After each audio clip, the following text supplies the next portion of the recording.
Well, this morning we are going to continue on in our series that we've been doing, which is just looking at the one another's of the New Testament. And we're not going to look at all of them, but we want to look at some of them because we believe that it's important.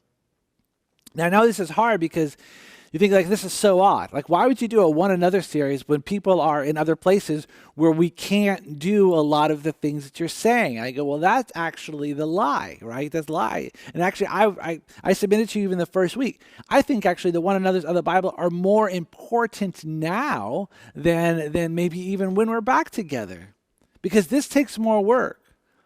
I don't know about you, but I know about me is that I've been having to do these Zoom meetings, which are super fantastic, not at all, lots of them, and they're tiring. And I was talking with somebody, and I said, like, I just feel more tired after a Zoom meeting. I don't know what it is, but I just feel more tired at a Zoom meeting than after like a meeting one hour with somebody.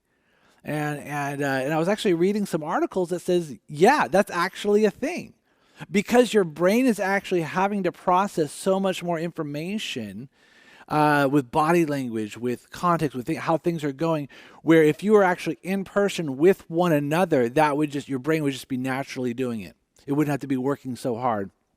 But because you're on Zoom, your brain is having to go into overdrive, then with multiple screens going into overdrive and processing all this information. It's so much harder. And so I was like, yeah, like that's it. When we're together, there's some things with one another that we can do naturally that just naturally happen. But when we're distant from one another like we are, these take much more work and some strategies and some proactiveness. So for the first week, we looked at the loving one another. Like that Jesus says that people will know that you're my disciples on how you love one another. And I see kind of everything else falling under that sort of that banner. So when last week we talked about forgive one another, this week as we talk about do not envy one another, is that these fall under the banner of love one another. Because Jesus says the way that people are going to know that you're my disciples is that like the way you care for one another, the community in which you create among each other.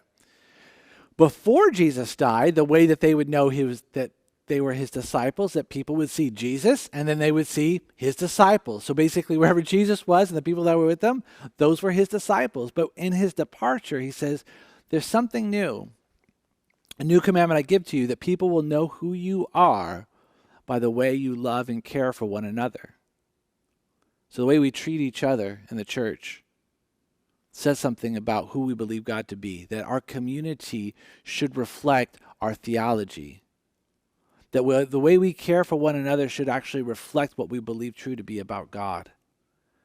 And this is what Jesus is saying. And by the way, notice all the things he doesn't say. He doesn't say people will know that you're my disciples by your worship style, by the buildings you have, by the clothes that you wear. I mean, there's so many other things that he could have given by the Bibles you have, by the versions you use, by the money that you give. There's so many other things that he could have said. But what he did say, not that those things are important, because they are, but what he did say was that they'll know that you're my disciples by the way you love and care for one another. Truth is that there's been many people, and maybe you're one of them watching this morning, where you really do love Jesus. And maybe you even went to church at some point. And you saw how they treated one another. And you said to yourself, if this is how Jesus is, I want nothing to do with the church. And Jesus is actually warning this on the night that he's been betrayed. He says that the way you love and care for one another will determine who you are. And show the people who you are to the world. And last week we looked at this idea of forgive one another. If there's one thing that needs to be reigning in our homes right now, because everybody is in close quarters with one another, is forgiveness. We need to forgive one another. And Jesus, what he's saying there is that basically you're forgiven. And so because you've been forgiven, that you shouldn't hold on to the hurts and pains and sins of other people. Your sins have been forgiven, and so you, in the similar way, should go about forgiving the sins of others. And so we talked a lot about that last week, and I would encourage you, didn't watch it, you can go back and you can watch it. And this morning we're going to talk about Another difficult one, and this one's is a don't, because last week was forgive. We're going to get to things like submit to one another, serve one another, these sorts of things. So lots of do's, but this is actually one that's a don't. And so if you have your Bibles, you can turn with me to Galatians chapter 5. We're going to start in verse 25, and if you can click on it, there's the link there that you can do. You can open up your Bible, scroll on your phone, however you do what you do. And this is what it says: if we live by the Spirit, let us also keep in step with the Spirit. Let us not become conceited, provoking one another, envying one another. So let us not become conceited, provoking one another, and envying one another. If you were to go up just a few verses earlier, and you could do so later, what you would realize is that Jesus, so here that Paul, as he's writing this, he's talking about how we live in the Spirit and the fruit of the Spirit. That you actually being called out of the fruit of the flesh, and now you're to live by the Spirit. And the Spirit is going to be things like peace and patience. He says, I want you to live by the Spirit. And in living by the Spirit, I want you to keep in step with the Spirit. And in keeping in step with the Spirit, I don't want you to become conceited. And unfortunately, you probably know, I know lots of Christians that are arrogant because they think they're better than, because they think they're more holier than. And what things Paul's here is saying is like, don't let that happen. Don't do that. And he says, I want you to become conceited. I don't want you to provoke one another. You know, sometimes when you're in healthy relationships or unhealthy relationships, is that you spend too much time with one another. You know how to provoke one another. And Paul says, don't do that. And don't envy one another either.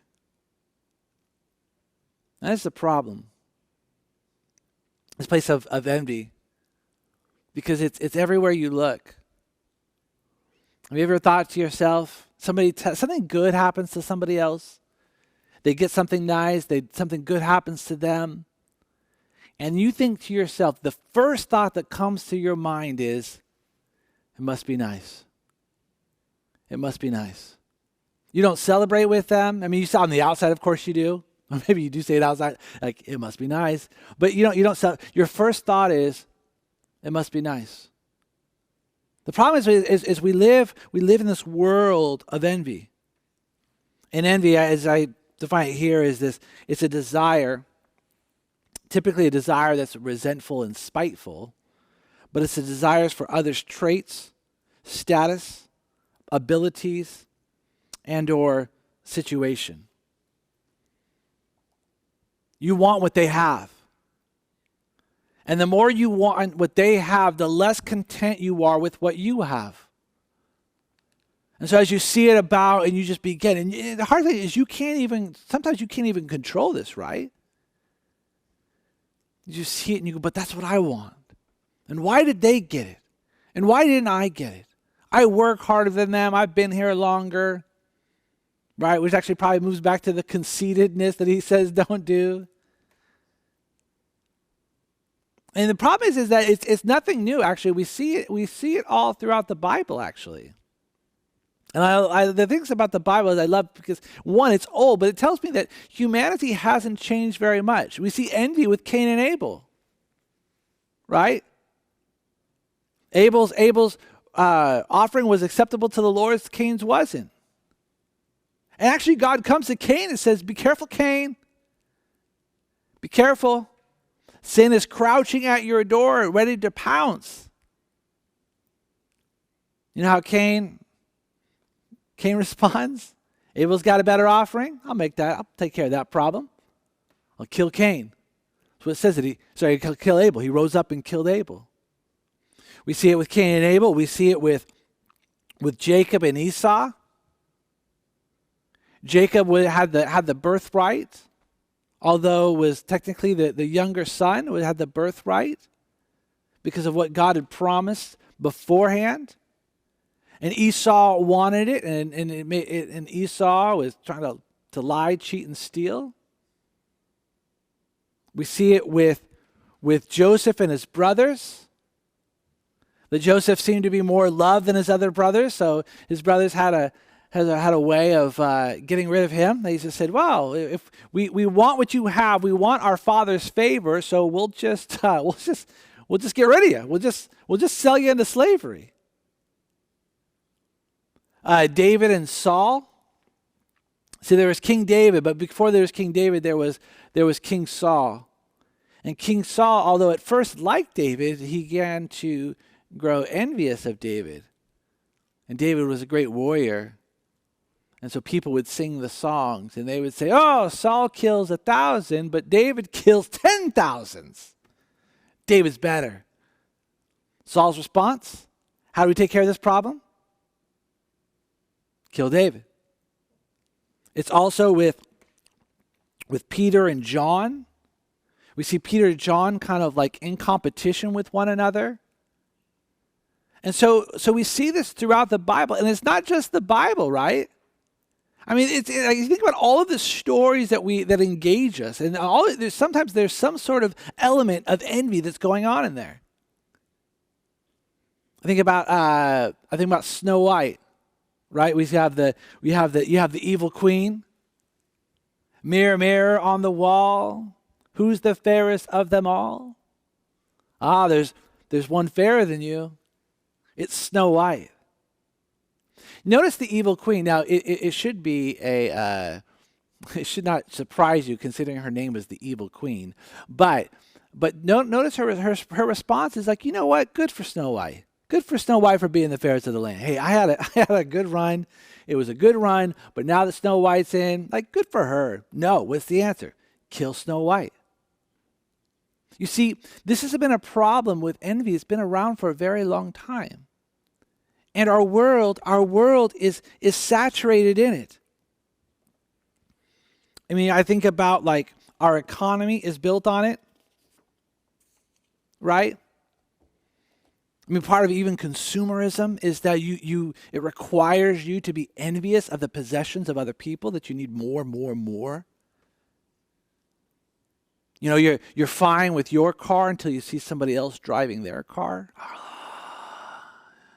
This must be nice.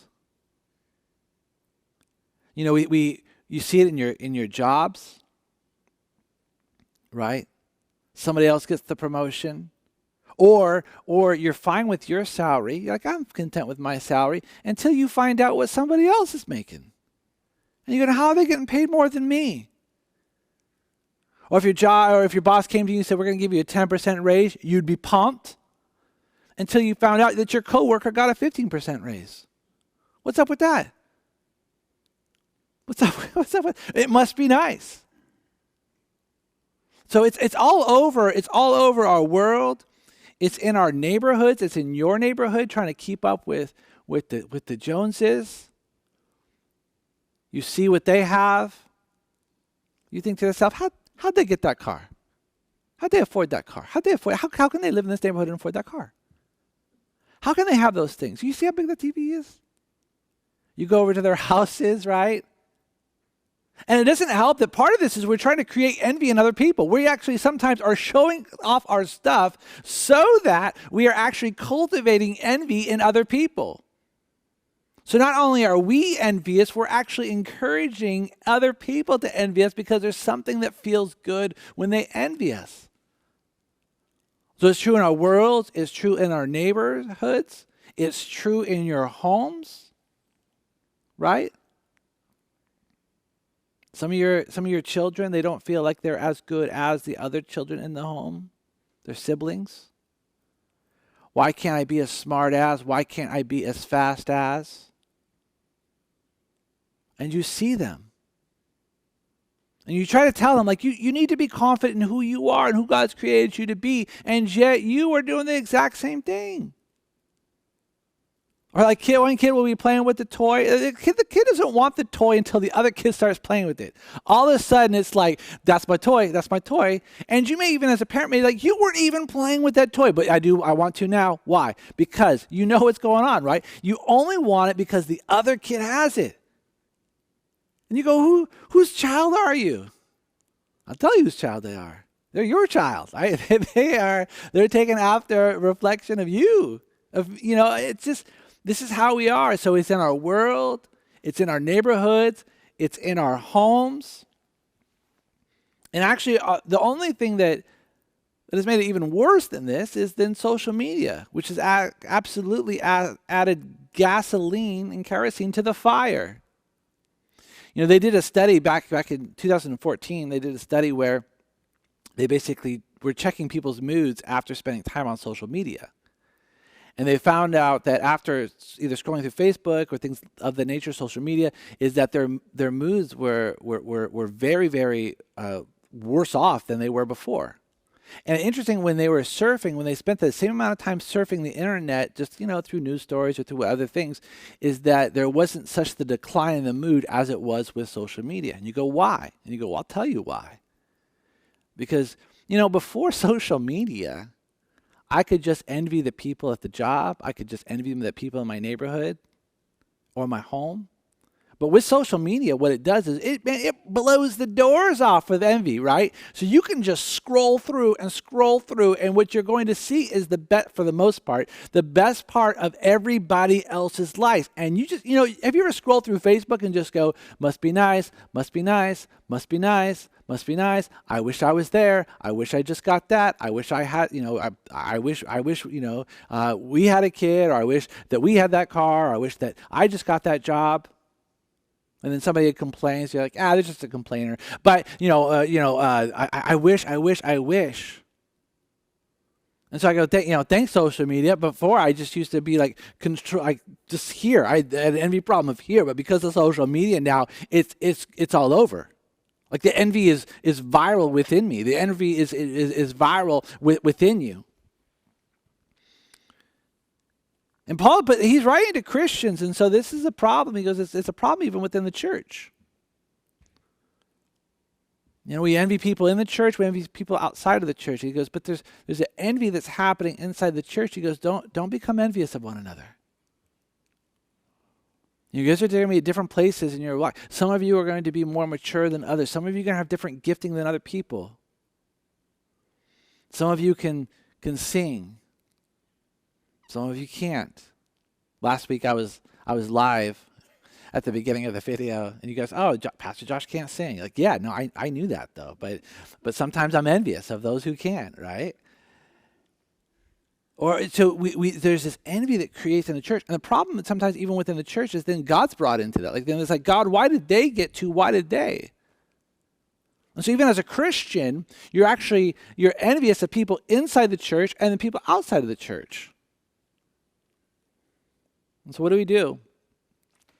We'll take you to this other place. This is what we're going to talk about. We're going to talk about envy of those outside of the church, and those that are outside of Christ, and those that are we're envious of those that are in Christ. And so if you have Bibles now, turn with me to Psalm chapter 37, because I think they look very different. That's why we're going to address them differently, because I think they look very, very different. This is what it says in Psalm 37, verse 1. Fret not yourself because of evildoers. Be not envious of wrongdoers. Be not envious of wrongdoers, for they will soon fade like the grass and wither like the green herb. Trust in the Lord and do good. Dwell in the land and befriend faithfulness. I love that. Befriend faithfulness. Delight yourself in the Lord, and he will give you the desires of your heart. Commit your way to the Lord. Trust in him, and he will act. He will bring forth your righteousness as the light and your justice as the noonday. Be still before the Lord and wait patiently for him. Fret not yourself over those who prosper in his ways, over the man who carries out evil devices. And so here, the author of Psalms here, most likely David, is what he's saying. He says, don't envy wrongdoers. In other words, don't envy those who oppose God. And I find often that Christians, whether it's spoken or unspoken, and mostly unspoken, whether spoken or unspoken, that Christians, that we envy the lives of people who are in rebellion to God. I think, why do they get to do that? Why do they get to do that? And what we think to ourselves, right, is why do we get to do that and they get away with it? And David, who would have gone through many of these experiences, he says, don't think like that. And my question often, because a lot of times they go, oh, but they're getting away with it. I mean, just an example. This person lied, they got the job, you told the truth, you didn't get the job. You think to yourself, so why did they get away with it? I should have lied. And what David's saying here is this, don't envy them. They're not getting away with anything. And this is actually why he says basically trust in the Lord. They're gonna wither like green herb. You trust in the Lord. Delight yourself in the Lord, and he will give you the desires of your heart. Delight yourself in the Lord, and he will give you the desires of your heart. Now that verse and verses like that have been used all sorts of inappropriate ways, right? Which this idea is that, like, if I love God, then he'll give me all of the things that I want. Which is a lot of times kind of interesting because the way that it's used actually is the way to promote envy.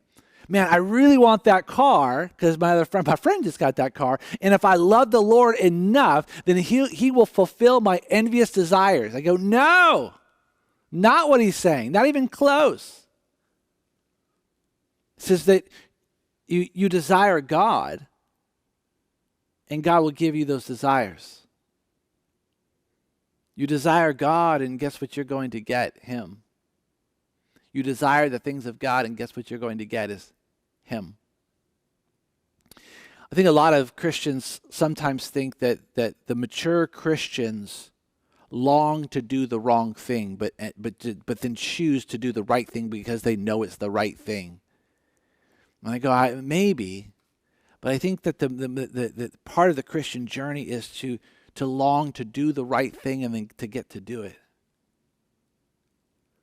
mean, think about lying. I mean, I've had this conversation with multiple people, but this idea of lying, because people lie and they just get away with it. And I go, what are they getting away with? Well, they got the promotion, or they didn't get the consequence. I go, yeah, but what are they getting away with? They're not people of truth. Would you want to be somebody that's trustworthy and faithful, or untrustworthy and unfaithful? Do you want to be a person where your word is good, your word has weight, or do you want to be the kind of person where your word is weightless? You go, well, no, I want my word to have weight. I want to be a faithful, trustworthy person. Great, awesome, fantastic. Then what are they getting away with? And so what he says is, I don't want you to envy them. And we do this all of the time.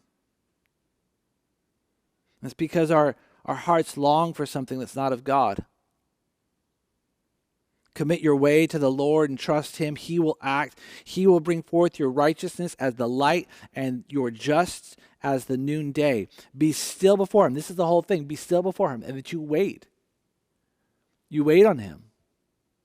And then He will fulfill the desires of your heart. And so there's this envy that we have with those that are outside the church, and those that the wrongers, those that are opposing God. And then here David says, don't do that. But as we know, is that actually what Paul is writing to, is that Paul is writing to those that are inside the church. He says, and don't envy those that are one another, because envy destroys community. And I told you, I think the envy in the church sometimes is far worse and far more problematic. And part of it is because we are so much more engaged in one another's lives. That's part one. But the other part of that is that because we see it as the blessings of God. I mean, have you ever prayed for something and then somebody else got it? And then you think to yourself, what's up with that? And you're calling them up like, what was the prayer? Like, what? No, I want you to verbatim, you tell me what was the word order of that prayer, because I want God to answer that prayer for me. So what was the trick? What was the dial on the safe? What was it? I don't know. Or what's even worse, they go, I don't know, because I didn't even pray for that. It just happened. You're like, what? You didn't even pray for it? I've been praying for it. And it happens to you? You become envious. And those things of envy, they begin to rot away and destroy community. One of the reasons why Paul is saying don't be envious of one another is not just because envious is a bad thing and you shouldn't do it. Like envy is a bad thing and you shouldn't do it. Because then he would just say just don't envy. But he's saying this one another. He's talking about community. And I think one of the things he knows and he knows is that envy destroys community. Envy destroys intimacy. I mean, you can't have deep, meaningful relationships where envy is present. And you know that. And part of that is that you're most envious of the people that are closest to you. You know, one of the things that it does is that it just in destroying is that it turns us into this competition. And I'll tell you what envy does. Envy, it creates this discontent with the story that God is telling through your life. We would much rather God tell a different story through us. And this is what happens sometimes in the church. And so then we look around, we go, man, I wish God was telling that story through my life. I wish God was telling me that story through my life. And I wish God was telling me that story through my life too. And we're completely discontent and unsatisfied with the story that he's telling in your life or in my life. We wish he was just telling a different story. But the thing about this is that if you ever notice this, that envy never takes the whole picture of somebody else. It only takes out the little pictures. It's like I wish I was smart like this person. I wish I could sing like this person. I wish I could speak like this person. I wish I could serve like this person. And all we're doing is we're taking the best and we're forming some sort of like superhuman that doesn't even exist.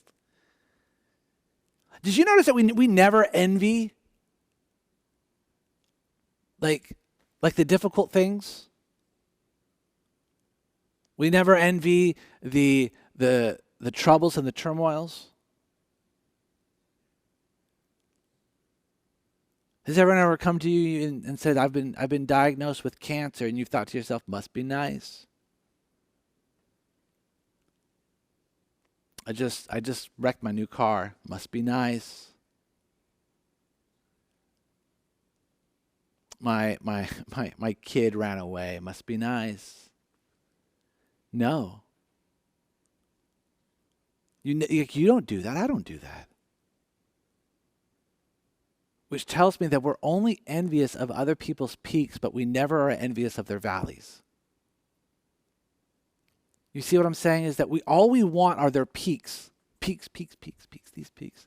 Social media, scroll through peaks and peaks upon peaks and peaks upon peaks. But we don't want anybody else's valleys. And here's the problem is that your life, my life, our life, they're filled with peaks and valleys. And if all we ever do is just long for the peaks of other people without the valleys, it's not even an accurate picture of their life. We're actually envious of something that doesn't even exist. And so Paul's like, don't do it. Don't do it. I think there's 3 reasons why you shouldn't. There's probably more, but 3 that I have here. One is that it creates rivalries.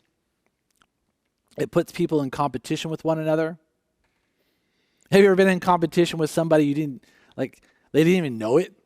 You're like, oh man, they always get me. They didn't know, they don't know that. But rivalry and envy will put you in rivalry with other people. Romans 12 talks about this idea that in community we should rejoice when others rejoice and we should mourn when others mourn. But when envy reigns in us, you know that we tend to mourn when they're rejoicing, and we tend to rejoice when they're mourning. Yeah, I got him. I just got fired. Yeah. I'm sorry. Did I say that out loud? I didn't mean to say that. Like, because there's this rivalry now. And so envy actually creates this competition. Who's doing better? So rivalry, it creates a competition.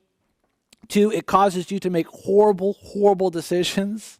If you make decisions based out of rivalry, envy, just because somebody else has it, you end up with lots of things that you never needed or wanted. And so actually, you can look back on your life and even think like, yeah, that was just because somebody else had it and I wanted it. And so I went out and got it, whether that be a possession, a relationship, a skill, who knows what it is. But actually, envy will make you make like really horrible decisions. And the other thing then is that envy is insatiable. In other words, it just cannot be satisfied. It's not so much that you're envious of this other person. That's not actually the main issue. The main issue is that you're an envious kind of person. Because even if that other person went away or something happened, or you would find somebody else to be envious about. The problem isn't that they're that we're envious of that certain person. The problem is we're just envious people. It's insatiable. Because there's always going to be somebody who's doing better than you. Always. And so it creates this rivalry. It makes us make bad decisions. It's insatiable. And then what it does is all of this creates this environment where our soul is never at rest. Always anxious. Discontent, always feeling like we're losing out. And even in the peaks of our lives, somebody else has a greater peak, and so all of a sudden our peak feels like a valley. And Paul says, don't do that. Because in community, this is going to destroy community. And so what do we do? Well, I think we should listen to Paul in another place that he wrote. This is probably in your Bibles a few pages over in Philippians chapter 4, starting in verse 10. I rejoice in the Lord greatly that now at length you have revived your concern for me. You were indeed concerned for me, but you had no opportunity. He's thanking them because they most likely sent him a gift, a financial gift. Now that I'm speaking of being in need, not that I'm speaking of being in need, for I have learned in whatever situation I am to be content. I know how to be brought low, and I know how to abound in any and every circumstance. I've learned the secret of facing plenty and hunger, the abundance and need, and I can do all things through him who strengthens me. And so this is Paul writing to the church in Philippi, and at some level doing his best to write them a thank you letter, because it appears that they sent him at least a gift, a financial gift. And so he's writing them back to say, hey, thanks for the gift. But in great Paul, just kind of Paul's way, thanks for the gift. But I mean, and it was super helpful, but I didn't actually need it because God has provided me everything I've ever needed. I've never been in need, but thank you for helping me out. And what he says is because I've learned it all. So he says, I've learned it all. I've never been in need. I've learned in whatever situation I am to be content. I know how to be brought low, and I know how to abound in any and every circumstance. I have learned the secret of facing plenty and the secret of facing hunger, abundance and need. He says, I've learned how to be content in all of these places. I've learned how to be content in the valleys, and I've learned how to be content in the peaks. I've learned how to be content when my belly is full, and I've learned how to be content when I'm hungry.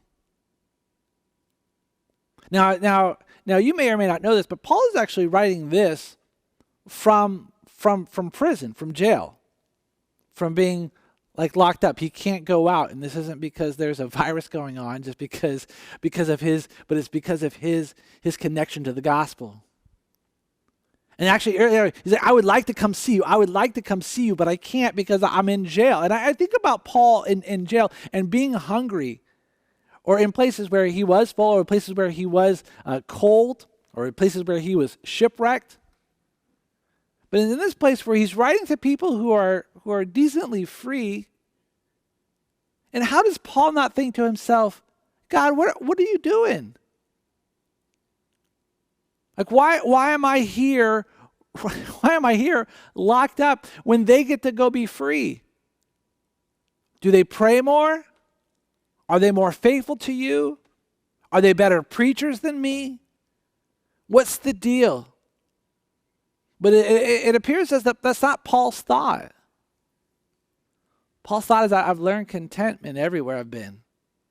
God's taught it to me. God's taught me how to be content with nothing. And God's taught me how to be content with everything. God's taught me how to be content with my freedom. God's taught me how to be content in my captivity. See, the problem wasn't the circumstances of life for Paul. The problem was the discontent or the contentment of Paul. And Paul says, I've learned how to be content in all things. You see, it would have been really easy for Paul to long for the stories that God was telling through other people. God, why can't you tell your story through me outside of jail? In better circumstances. God, do you know how much you would be glorified? How many people would come to you if I had a full belly and nice clothes and a nice house? Do you know? It's hard to sell. It's hard to sell Christianity, God, when I'm in prison. But here's the beautiful thing. See, what Paul actually says is, I would like to come and say these things to you, but I can't. And because I can't, I'm going to write you a letter. Because of God's the circumstances that Paul finds himself in, God uses those circumstances for Paul to write a letter so that that letter can be canonized, so that 2,000 years later, in an empty warehouse, I can talk about it while you're streaming in your homes, hearing about it, and can be encouraged by that. I mean, think about this. Well, all we would say is that, look at me, woe is me, why can't I be like, and with Paul, God's like, Paul, I'm going to use you to encourage billions of people for thousands of years. Now, if I were to come to you and say, would you like God to use you in such a way that you would encourage billions of people for thousands of years? You go, oh, yes, that's the story I want. And yet we don't want this story.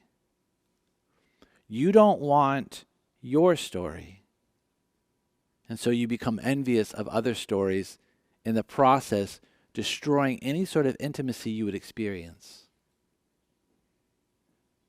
When God says, I want to tell your story. I want to tell my story through you. And that's going to look different. It's going to be different. And so this place of envy, what we do is we long for the stories of other people, and God says, I've given you a story. Yeah, but God, I know you're the grand master storyteller, and I know you have told billions of stories, and no one tells stories better than you, for you are the author of all stories. However, I just think that this one would be better if it would include, X, Y, and Z, or if it didn't include, 1, 2, and 3. See, the problem is not the person that you envy. The problem is that you're an envious person. And the problem isn't just the envy, but the envy also steals from you contentment. It's never enough. So my prayer for you as we think about this one another, these don't envy one another because it destroys community. Correct. Don't envy one another also because it's destroying you. It's stealing contentment from you. You've turned life into a competition. You've turned life into the haves and the have-nots. Who's getting over better than you? Who are you getting better over? And there's no way to live. So this is what I want you to think about this week. I want you to think about, who is it that you're envious of? Who is it that you're envious of? Maybe even ask God, like, God, who am I envious of? Whose life do I want? And then I want you just to think about, like, what specifically about their life is it that you want? It's sort of like this just so you have this, name it. And then I want you to ask God for contentment with your story. Not complacency. That's different. Contentment. Peace. Kind of where God has you. And so my prayer for you, especially as we're all like, my guess is that discontentment right now is reigning in lots of places and will continue to do so for a bit. But the danger is that we become a people that we have these rivalries and we envy one another, and we miss the story that God's telling in and through us, and we're just not content with that. And so I pray that we would not envy one another, and that contentment would rule the day.